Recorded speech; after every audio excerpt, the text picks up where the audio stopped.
286 स्वामी जी, नास्तिकता के बाद में। हाँ, अब दिसंबर 25 का है। नास्तिकता ऐसे ही कुछ होगा।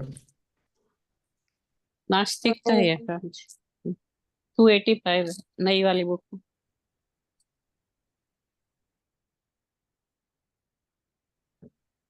Knowledge sheet number 285। नास्तिकता। नास्तिकता तब होती है जब तुम न तो मूल्यों में विश्वास रखते हो और न ही तत्व में। जब तक नास्तिक गुरु के पास आता है तो क्या होता है? तुम स्वयं के स्वरूप का अनुभव करने लगते हो और पाते हो कि तुम स्वयं निराकार, खोखले और खाली हो, और यह अमूर्त निराकार रूप तुम्हारे भीतर और अधिक ठोस होता जाता है। गुरु इस अमूर्त को और भी वास्तविक बना देते हैं, और जिसे तुम सत्य समझते थे वह और अधिक असत्य प्रतीत होने लगता है। जिसे तुम सत्य समझते थे वह और अधिक असत्य प्रतीत होने लगता है। संवेदनशीलता और सूक्ष्मता का उदय होता है। प्रेम का बोध एक भाव के रूप में न होकर अस्तित्व के आधार के रूप में प्रत्यक्ष होता है। निराकार आत्मा सृष्टि के हर आकार में चमकती है और जीवन के रहस्य गहरे होते जाते हैं। नास्तिकता खंडित होती रहती है। तब यात्रा आरंभ होती है और इसकी 4 अवस्थाएं होती है। पहली अवस्था है साकार में निराकार को देखना, ईश्वर को हर रूप में देखना। प्रायः व्यक्ति ईश्वर को साकार की अपेक्षा निराकार रूप में देखने में अधिक सहज अनुभव करता है, क्योंकि साकार रूप में व्यक्ति एक दूरी, एक द्वैत भाव, एक तिरस्कार का भय और अन्य सीमाएं अनुभव करता है।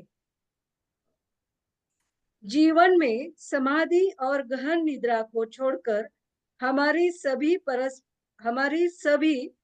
पारस्परिक क्रियाएं किसी न किसी आकार के साथ ही होती है। जीवन में समाधि और गहन निद्रा को छोड़कर हमारी सभी पारस्परिक क्रियाएं किसी न किसी आकार के साथ ही होती है। और यदि तुम साकार में ईश्वर को नहीं देख पाते हो तो तुम्हारे जीवन का जागृत समय भी दिव्यता से वंचित रहता है। वे सभी लोग जो ईश्वर को निराकार रूप में स्वीकार करते हैं वे प्रतीकों का उपयोग करते हैं, और शायद वे लोग प्रतीकों को साक्षात ईश्वर से भी अधिक प्रेम करते हैं। प्रारंभ में निराकार और साकार के द्वारा ही संभव है। दूसरी अवस्था है सामीप्य। जिस स्वरूप को तुमने चुना है उससे पूर्ण सामीप्य अनुभव करना और निराकार तक पहुंचना। जिस स्वरूप को तुमने चुना है उससे पूर्ण सामीप्य अनुभव करना और निराकार तक पहुंचना, यह संपूर्ण सृष्टि के साथ घनिष्ठता का अनुभव है, भाव लाता है। इस अवस्था में व्यक्ति तिरस्कार के भय और अन्य भयों से मुक्त हो जाता है, परंतु यह समय व स्थान से बंधा हुआ है। तीसरी अवस्था है ईश्वर की उपस्थिति का अनुभव करना, जिसके द्वारा तुम समय व स्थान की सीमाओं से परे चले जाते हो। फिर अंतिम अवस्था है जब तुम चारों ओर से ईश्वर से घिरे होते हो। तब तुम्हें बोध होता है कि तुम ईश्वर के साथ एक हो। वहां प्रियतम में पूर्ण विलय हो जाते हो और सभी द्वैत लुप्त हो जाते हैं। यही वह है और वह यही है हंसी। विनोद माथुर। क्या एक अस्तित्व भी इन चारों अवस्थाओं से गुजरता है? गुरुदेव बोल रहे हैं, निश्चय ही।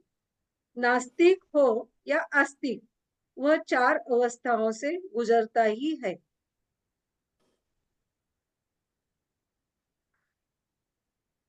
ये चार अवस्थाएं फिर से पढ़ना है स्वामी जी। हाँ, पढ़ लो। तब यात्रा आरंभ होती है और इसकी चार अवस्थाएं हैं। पहली अवस्था है साकार में निराकार को देखना, ईश्वर को हर रूप में देखना।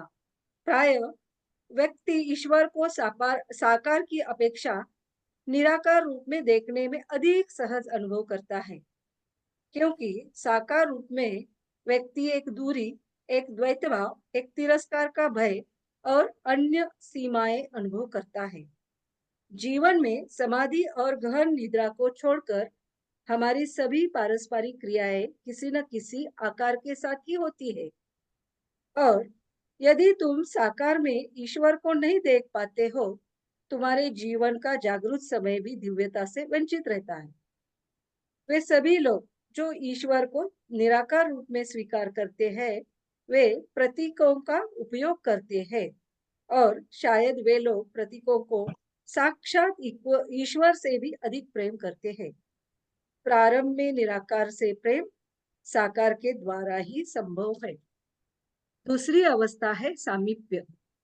जिस स्वरूप को तुमने चुना है उससे पूर्ण सामीप्य अनुभव करना और निराकार तक पहुंचना, यह संपूर्ण सृष्टि के साथ घनिष्ठता का भाव लाता है। इस अवस्था में व्यक्ति तिरस्कार के भय और अन्य भयों से मुक्त हो जाता है, परंतु यह समय व स्थान से बंधा हुआ है। तीसरी अवस्था है ईश्वर की उपस्थिति का अनुभव करना, जिसके द्वारा तुम समय व स्थान की सीमाओं से परे चले जाते हो। फिर अंतिम अवस्था है जब तुम चारों ओर से ईश्वर से घिरे होते हो। तब तुम्हें बोध होता है कि तुम ईश्वर के साथ एक हो गए हो। वहां प्रियतम में पूर्ण विलय हो जाता है और सभी द्वैत लुप्त हो जाते हैं। यही वह है और वह यही है।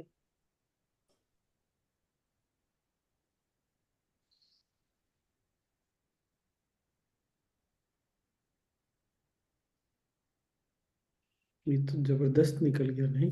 वही है ना स्वामी जी, सानिध्य, सामीप्य, सारूप्य। हम्म।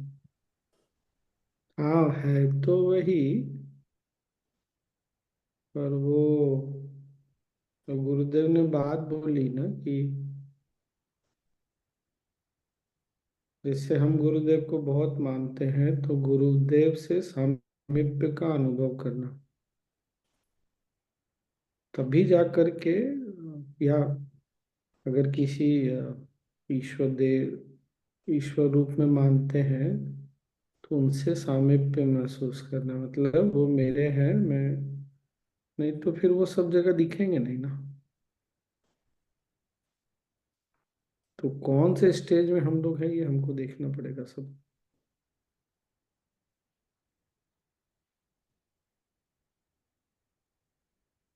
फिर हम वो वाला बड़ा दूसरा जो है ना कि साकार में क्यों देखने में सुविधा नहीं महसूस करते, सुविधा या जो भी, क्योंकि रिजेक्शन का, तिरस्कार का भय होता है।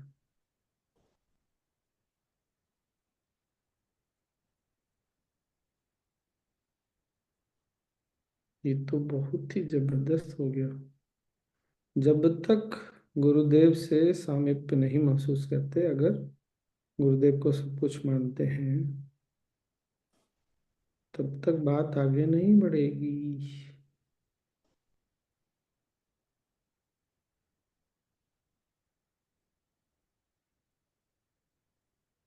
तो सबके लिए होमवर्क है, अपना अपना स्टेज देखिए कौन से स्टेज में है। इसी दूसरी अवस्था में उन्होंने तिरस्कार का भय और अन्य भय को भी हम इसी से हम मुक्त हो जाते हैं, ऐसे बोला है। हम्म।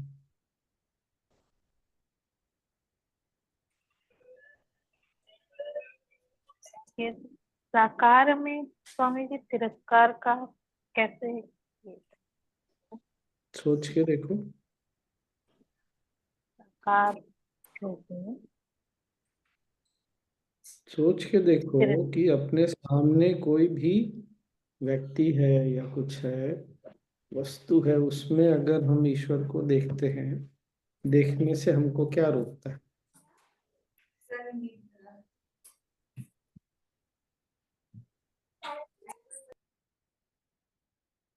देखो सोच के सब लोग, क्या हमको रोकता है सामने वाले में ईश्वर को देखने में? क्यों हमको ये आसान लगता है एक मूर्ति में, और मूर्ति में भी विशेष मूर्ति में, या एक जगह कहीं उसको वैसे देखना?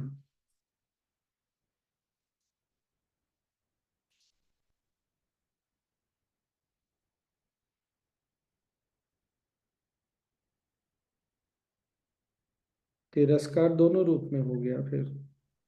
अगर हमने सामने वाले किसी में ईश्वर को देखा और उसकी कोई एक चीज हमको अच्छी नहीं लगी तब, या उसने ही हमको स्वीकार करने से मना कर दिया, तो हम उसको ईश्वर कैसे मानेंगे फिर?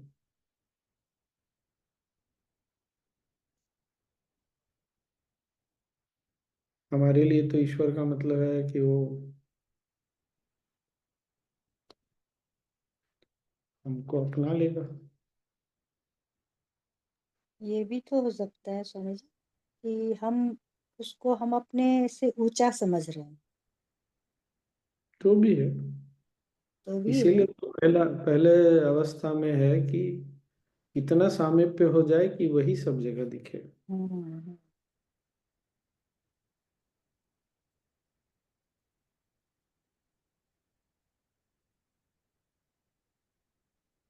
और वही, अगर हम उसको ऊंचा समझते हैं तो वो फिर दूरी बना देता है।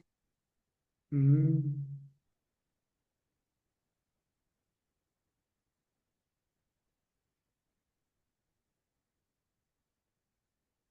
इसीलिए मतलब कि ये है तो स्पंद कारिका का पद, हम ईश्वर को हमेशा विशेष मानते आए हैं ना, इसीलिए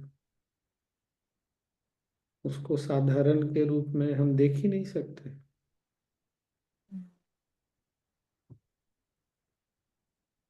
इसीलिए कृष्ण ने ये गलती की तो राम जी ने ये गलती की, उनको ऐसा नहीं करना चाहिए था। गुरुदेव को हमेशा अवेलेबल रहना चाहिए, क्यों सिक्योरिटी वाले बीच में आते हैं, क्यों सेक्रेटरी, वो तो गुरु हैं। आश्रम का बाउंड्री नहीं होना चाहिए।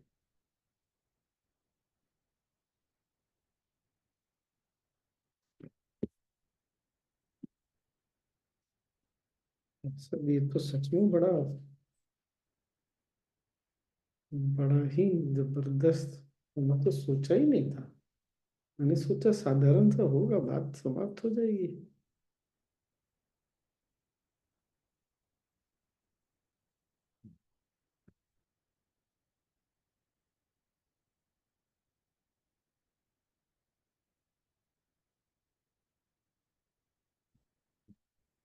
स्वामी जी, इसलिए तो मूर्ति में हम लोग ईश्वर को ढूंढते हैं ना, तिरस्कार भी नहीं होता है। वो आप हाँ, वही कंफर्टेबल लगता है, बहुत आसान लगता है।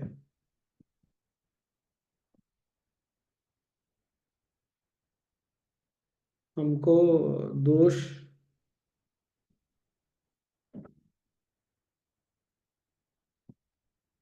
हमारी दृष्टि ऐसी हो गई है कि दोष बहुत दिखता है हमको। दोष दिखता है तो फिर हम नजदीक नहीं जा पाते।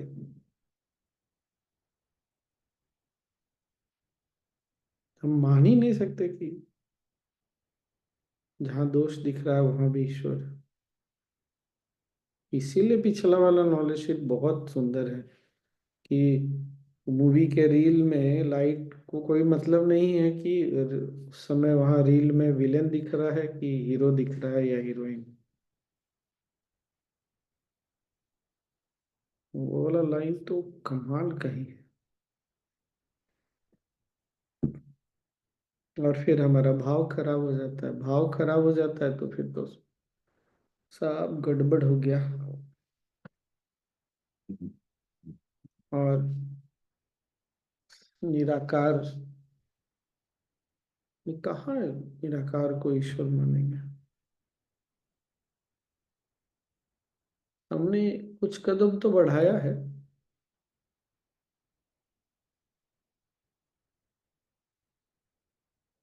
हमको ना ये नहीं समझ में आता, जो पहली अवस्था सामीप्य वाली है ना, वो सामीप्य जो क्लोजनेस है वो फिजिकल नहीं है, शरीर की बात नहीं हो रही है।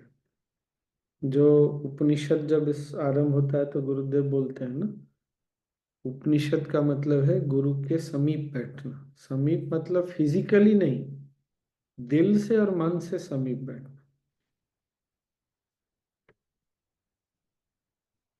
हर समय महसूस करना, यही हो। हर समय महसूस करना, वो तो खैर तब होगा जब हम ऐसे समीप, ऐसा क्लोजनेस महसूस करेंगे, तभी तो बोल रहे हैं फिर सब जगह वही तुमको दिखेंगे।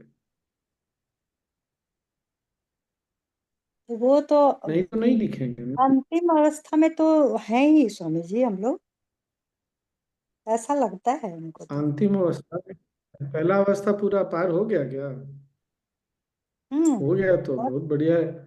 अभी कोई अपने भक्त गए होंगे नवरात्रि में, सिक्योरिटी गार्ड के व्यवहार से इतने दुखी हो गए कि सब जगह नहीं, उसका ढिंढोरा पीट दी ऐसा।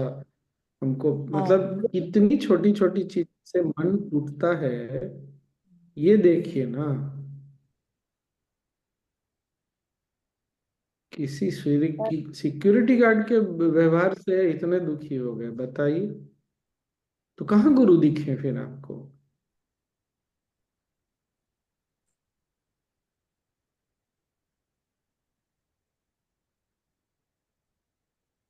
पर अब तो ऐसा नहीं अनुभव करते हैं स्वामी जी हम लोग।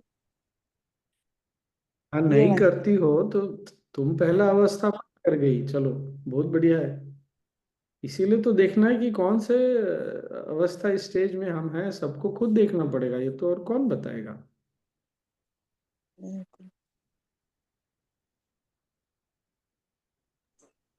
So जब does that तक mean गुरु से, हाँ that mean कि जहाँ कोई क्या? गलती नजर आ रही है उसे पॉइंट आउट ही नहीं करो, क्योंकि जी हम तो आश्रम में हैं। फिर वही चीज, व्यवहार व्यवहार की बात अलग होती है। व्यवहार अलग होता है ना, व्यवहार तो जैसा रहेगा वैसे ही करेंगे। फिर इसमें मन की मैच्योरिटी बहुत चाहिए स्वामी जी, ऐसा है क्या? हाँ, यहाँ मन और भाव गड़बड़ाता है, वो हमको दिखना चाहिए ना, देख वो पता उसको हमको समझना पड़ेगा। और जिस भक्त ने, जो भक्त इतना, जिसका मैं बोल रहा हूँ, वो इतना डिस्टर्ब हो गया तो उसका भाव बिगड़ गया ना। कहाँ से गुरु को तुम देखोगे फिर? भाव बिगड़ेगा तो गुरु के नजदीक कैसे महसूस करोगे? मन में अगर ऐसा है कि अरे हम तो गुरुदेव से मिल ही नहीं पाते, बहुत लोग हैं आसपास, अपॉइंटमेंट, तो कहाँ से समित तक गया, चला गया, हवा में छू मंतर हो गया। तो गलत सही नहीं है, वो चार अवस्थाएं बता दी गुरुदेव ने। तो अब यहाँ ये है कि हमको देखना है कि हम कौन सी अवस्था में हैं। और बता भी दिया कि तुमको कैसे जीना चाहिए। तो दिख रहा है तो अपने अंदर क्या हमको अ, देखना है, वो हमको स्वयं सोचना पड़ेगा। फिर यहाँ ये बात आती है ना, क्यों हमको गुरुदेव से, अगर मान लेते हैं हम सब लोग आर्ट ऑफ लिविंग के हैं, तो एक पल के लिए मान लेते हैं हम लोग, गुरुदेव से सब लोग जुड़े हुए हैं तो उन्हीं को ले लेते हैं। क्यों गुरुदेव से सामीप्य नहीं महसूस होता?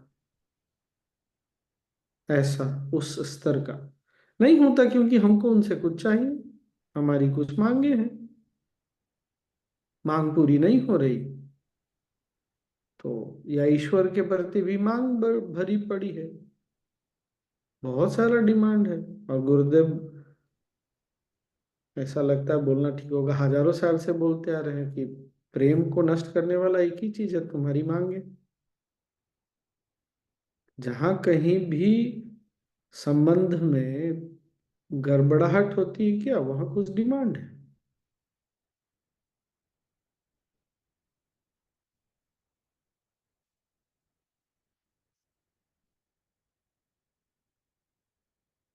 ये होमवर्क है हमारा सबका, देखें। पर मतलब स्वामी जी वो यात्रा ही शुरू होती है वहां से। क्या बोल रहे हैं? कह रहे हैं प्रेम में भी तो लोग डिमांड ही करते हैं ना। जब प्रेम है तभी तो डिमांड करते हैं, ये भी इसीलिए तो कह तो, सकते हैं। इसीलिए बोल रहे, सबसे पहले तो बोल रहे हैं कि गुरु के पास आने पे क्या होता है कि अपने स्वरूप के, अपने बारे में जो तुम्हारी अवधारणा है वो छोड़ के तुम अपने ही आप को दूसरे रूप में देखना शुरू करते हो।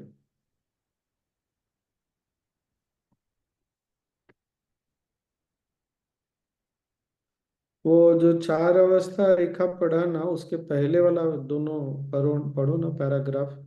हाँ स्वामी जी। नास्तिकता तब होती है जब तुम न तो मूल्यों में विश्वास करते हो और न ही तत्व में। जब एक नास्तिक गुरु के पास आता है तो क्या होता है? तुम स्वयं के स्वरूप का अनुभव करने लगते हो और पाते हो कि तुम स्वयं निराकार, खोखले और खाली हो, और यह अमूर्त निराकार रूप तुम्हारे भीतर और अधिक ठोस होता जाता है। गुरु इस अमूर्त को और भी वास्तविक बना देते हैं, और जिसे एक तुम मिनट, रुको रुको रुको रुको रुको रुको। तो अब हमको सबसे पहले ये देखना है कि हमारे साथ ऐसा हुआ क्या। क्या हम अपने अमूर्त रूप को थोड़ा बहुत भी देखने लगे क्या, पहचानने लगे क्या? क्योंकि बोल रहे हैं गुरु, एक तरह से देखिए ना तो बड़ा मजेदार इसलिए भी है ये वाला, एक बता रहे हैं कि तुम गुरु के पास आओगे तो क्या क्या होगा। तो जो लोग ये हैं कि ये गुरु हैं कि नहीं है, मेरे गुरु हैं कि नहीं, देखो नहीं हो रहा तो फिर पता चल रहा है कि तुम कहाँ अटके हो, ये भी बता रहे आगे। पढ़ो पढ़ो, आगे पढ़ो। गुरु इस अमूर्त को और भी वास्तविक बना देते हैं, और जिसे तुम सत्य समझते थे वह और अधिक असत्य प्रतीत होने लगता है। संवेदनशीलता और सूक्ष्मता का उदय होता है। प्रेम का बोध एक भाव के रूप में न होकर अस्तित्व के आधार के रूप में प्रत्यक्ष होता है।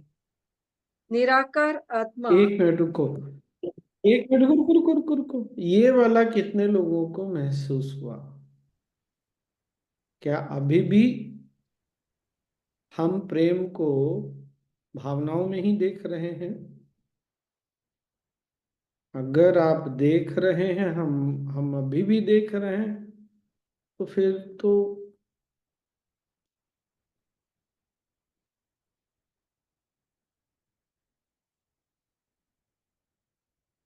पढ़ो, आगे पढ़ो।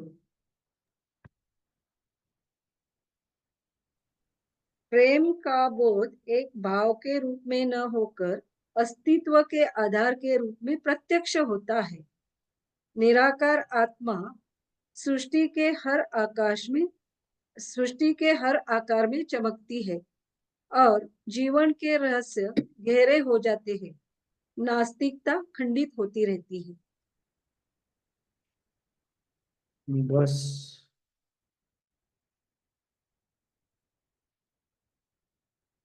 ऐसा तो नहीं है कि हमारे साथ नहीं हुआ, हमको धीरे धीरे कभी कभी ये समझ में आता है इस सब चीज़ों का कोई मूल्य नहीं है, या कभी कभी हम ऐसे आश्चर्य करते हैं क्या मेरा जीवन सिर्फ इतना ही है क्या, क्या यही सब सब सही सत्य है क्या, ये सब होने तो लगा पर स्थिर हुए क्या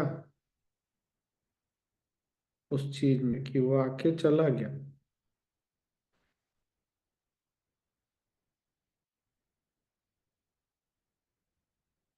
तो कल हम लोग मिलेंगे, कल तक देखिए हिंदी वाला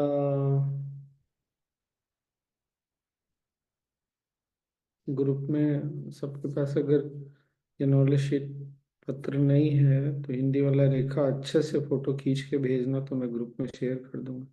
हमारे पास 24 घंटा है, कभी भी बैठ के दिन में एक बार देखिएगा कि गुरुदेव क्या बोल रहे हैं। ठीक ना? स्वामी जी नास्तिक ऐसे क्यों पढ़ बोल के रहे जाना। वो बता रहे हैं कि नास्तिक किसको बोलते हैं और नास्तिक जब गुरु के पास आता है तो क्या होता है, और बाद में बोल रहे हैं ऐसा सिर्फ नास्तिक के साथ नहीं, आस्तिक के साथ भी ऐसा ही होता है। तो ये स्पष्ट है कि हम कोई भी गुरु के पास जब पहुंचेंगे तो ये होगा ही होगा। हमारा भाव बदलता है, हमारा अपने आप को देखने का, अपने जीवन को देखने का दृष्टिकोण बदलता है, दुनिया को देखने का दृष्टिकोण बदला हुआ ही है, पर आगे भी बढ़े क्या।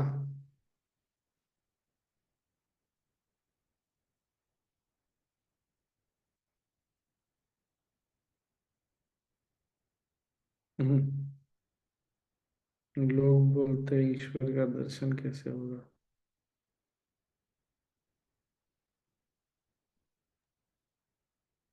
स्वामी जी गुरुदेव बोलते हैं मुझको सब में देखो सबको मुझ में देखो, यही है ना ये। हम्म, ऐसा नहीं बोलते, वो बोलते हैं एक को सब में देखो, सब में एक को देखो।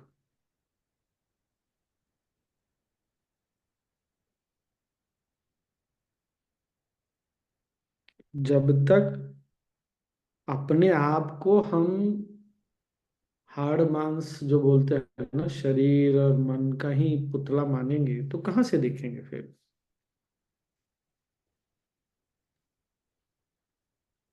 नहीं देख सकेंगे ना। हमारे अपने बारे में टूटा क्या हमारी धारणा, या हम अपने बारे में भी उसी में अटके तो फिर नहीं संभव है ना। फिर तो जो गुरुदेव बोल रहे हैं वो नहीं हुआ, थोड़ा बहुत तो हुआ, लेकिन हम फिर वापस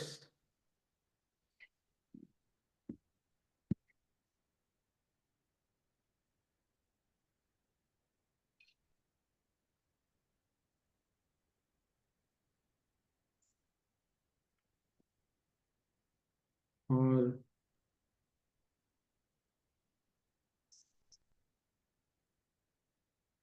इसीलिए ध्यान करना ना बहुत आवश्यक है, सुदर्शन क्रिया भी और ध्यान भी। सुदर्शन क्रिया जो सांसों की लय है उसमें, वो लय ना हमको जो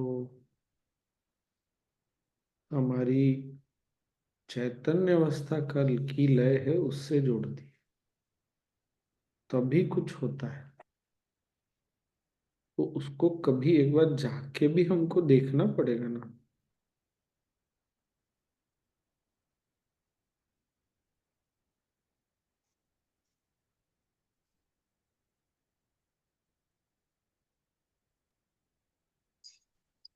और मुझे कम्युनिस्ट लीडर को, मैं बड़े लीडर को लेके गया था गुरु जी को मिलने आश्रम। किसको कम्युनिस्ट, हाँ। कम्युनिस्ट लीडर नास्तिक थे बिल्कुल, अभी नहीं रहे हो स्वामी जी। वो उनको जब मिले वो और देखा, 4 दिन थे वो साथ में, वो बोले हम जो कहते हैं वही कह रहे हैं गुरु जी, लेकिन आपका एक कर्मकांड जो है वो बाजू में रखो।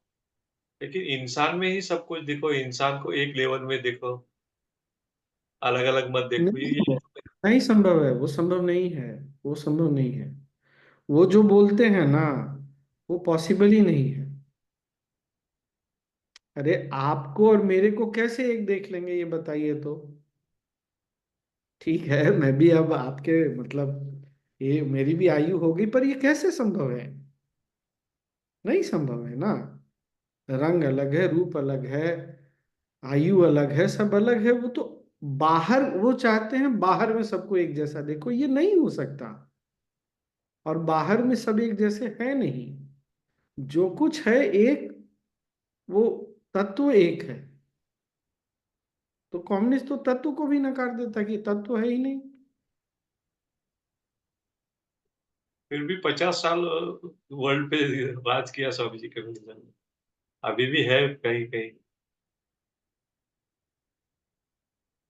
वो तो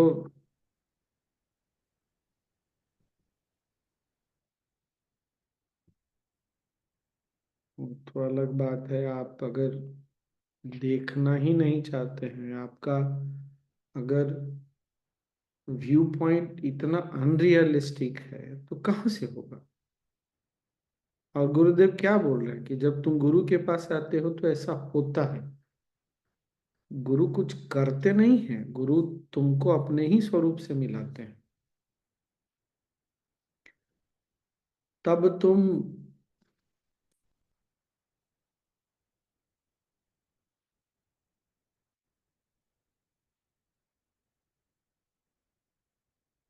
कुछ आगे देख भी पाओ। बात यही है, नहीं तो कहाँ से देख पाओगे? संभव ही नहीं है।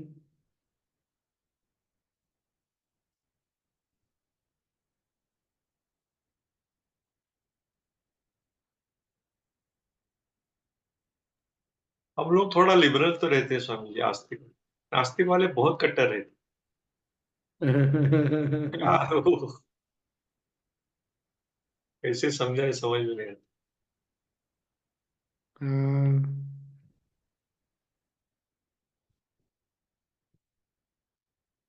नहीं समझा सकते। गुरुदेव क्या बोल रहे हैं शुरू में, बोल अनुभव ही आपको बदलता है।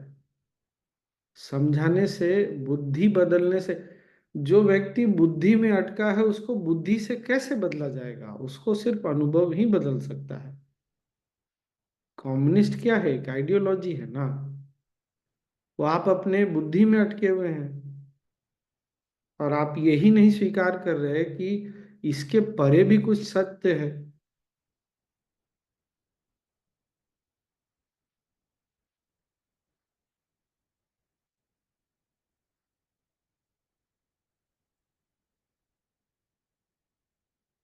वो तो खैर छोड़ दीजिए।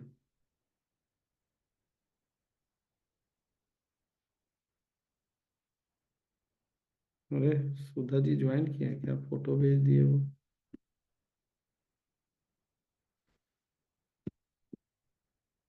तो आज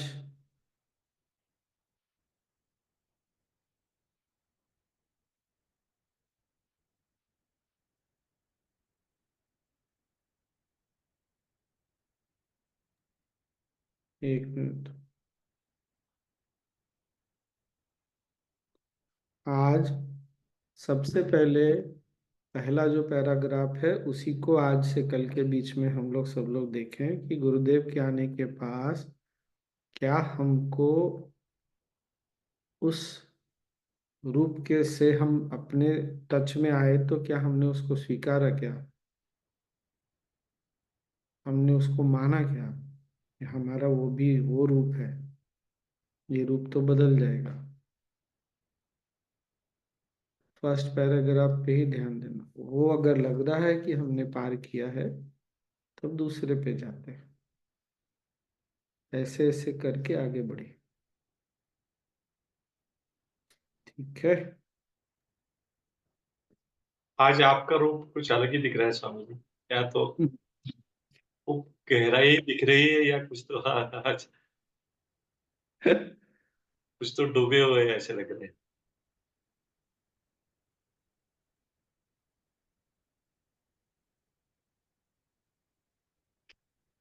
ये नॉलेज शीट तो हिला दिया।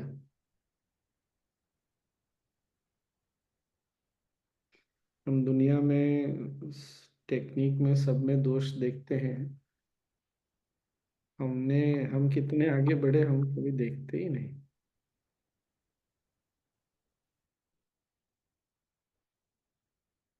आई मीन देखते हैं जब मूड अच्छा होता है, मन अच्छा होता है तब।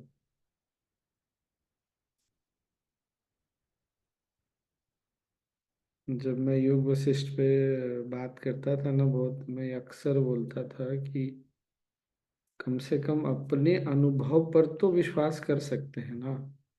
अगर हम अपने इस अनुभव पे इस विचार को मानते हैं कि दुनिया में दुख है तकलीफ है, तो दूसरे का सुन के मान रहे हैं अपने, अगर अपने ही तो हमने अपने स्वरूप को भी तो शांत स्थिर अनंत देखा है, उसको भी तो मान सकते हैं। क्यों नहीं मानना, मानते हैं। उसको नकारने में हमको देर नहीं लगता। दुनिया अच्छी है बुरी है, उसमें तो हम फटाक से डिबेट में आ जाते हैं। जब हम अपने ही अनुभवों को नहीं देखने के लिए तैयार हैं, मानने के लिए तैयार नहीं, तो जो व्यक्ति अपने ही अनुभव को नहीं मानने के लिए तैयार, उसको कौन बदलेगा, उसका क्या बदलेगा फिर? गुरु क्या करेंगे? हिमालय लाके थोड़ी सर पे रख देंगे।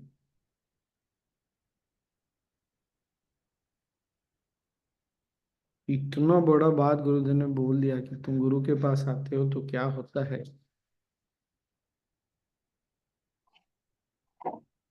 थोड़ी तकलीफ, थोड़ा दर्द, थोड़ा खट्टा अनुभव, अच्छा अनुभव, सब मन को हिला के चला जाता है।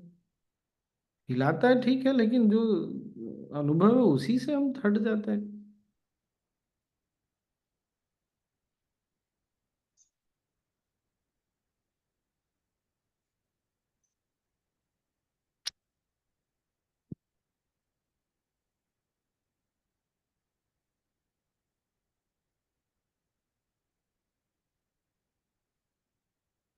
स्वामी जी, ये ईशावास्य उपनिषद का तो भाग नहीं है?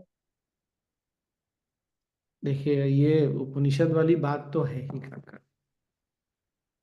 पर जो पहला ही श्लोक है ना, ईशावास्यमिदं सर्वम यत्किंच जगत, वो वहां तक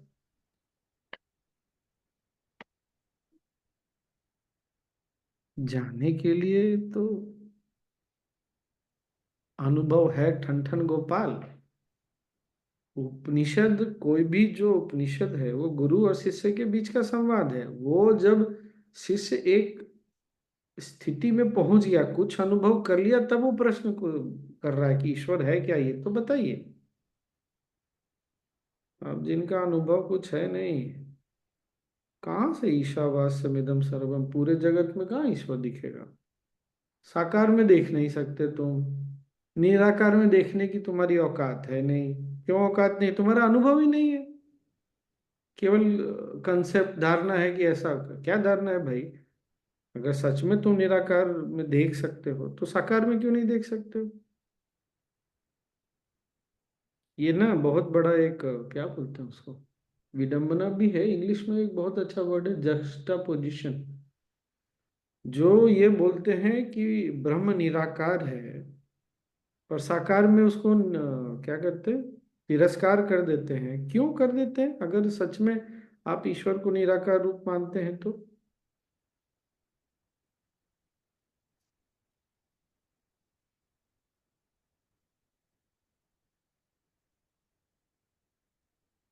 और फिर भी वो ईश्वर के एक विशिष्ट रूप को ही मानते हैं। इसीलिए गुरुदेव ने लिखा है, सिंबल बहुत इंपॉर्टेंट हो जाता है फिर।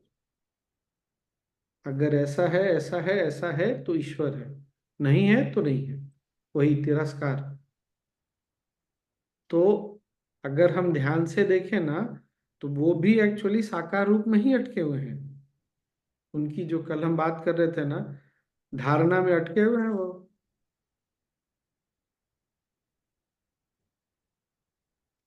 अगर ऐसा नहीं है तो ईश्वर नहीं है, अगर ऐसा है तो ईश्वर है। तो आप तो वही बात कर रहे हैं फिर।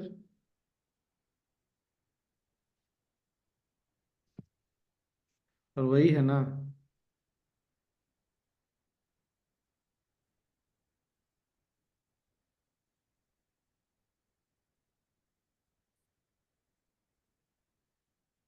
कि इन लोगों से हम आर्गुमेंट नहीं कर सकते, क्योंकि ये अगर हमारा मन किसी एक आइडिया से जुड़ गया तो क्या होता है ना, हम उस आइडिया से अपने आप को पहचानने लगते हैं।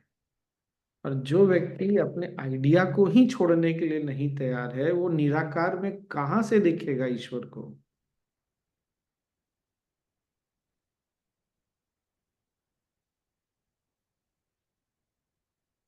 सब अटके हुए हैं अपनी अपनी धारणा में कि ईश्वर कौन है क्या है। जय राम जी की।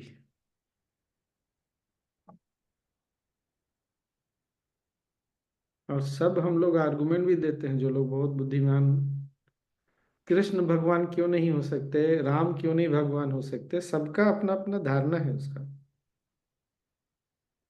तो जब आप कृष्ण को भगवान नहीं मान सकते, राम को नहीं मान सकते, तो अपने आप को भगवान आप कभी नहीं मान सकते। दोष दृष्टि अपने में कम दिखती है क्या हमको? हर समय हर पल अपने में तो दोष ही दिखा है आज तक। हमने ये गलत किया, हमारे आप में ये गलत विचार आया, हमारे मन में ये गलत भावना उठी, लीजिए दूसरे में दोष देखते देखते ऐसे अपने में ही घुस गए। दोष देखने में कहाँ दिखेगा ईश्वर निराकार।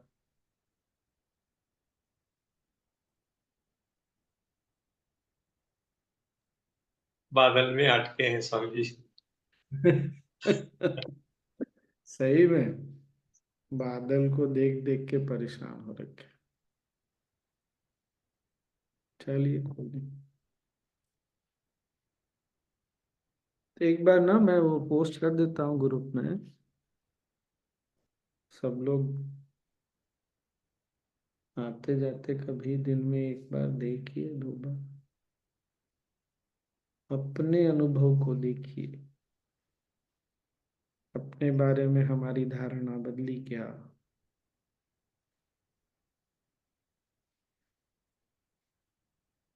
और सोचिए, अंतिम बात आज की, अगर हम अपने आप को ईश्वर मानने लग गए तो हम गुरुदेव से क्या मांगेंगे? फिर कुछ बचेगा ही नहीं मांगने के लिए। फंस गए हम, जीवन से सारा डिमांड ही खत्म हो जाएगा, फिर शिकायतें सारी समाप्त हो जाएगी। करेंगे क्या हम? जिएंगे कैसे? सिक्योरिटी लगा दो स्वामी, स्वामी जी क्या? सिक्योरिटी लगा दो क्या भाई मेरे लिए? उससे पहले सेक्रेटरी रखिए। राजू मामा मामी के लिए पहले रखिए।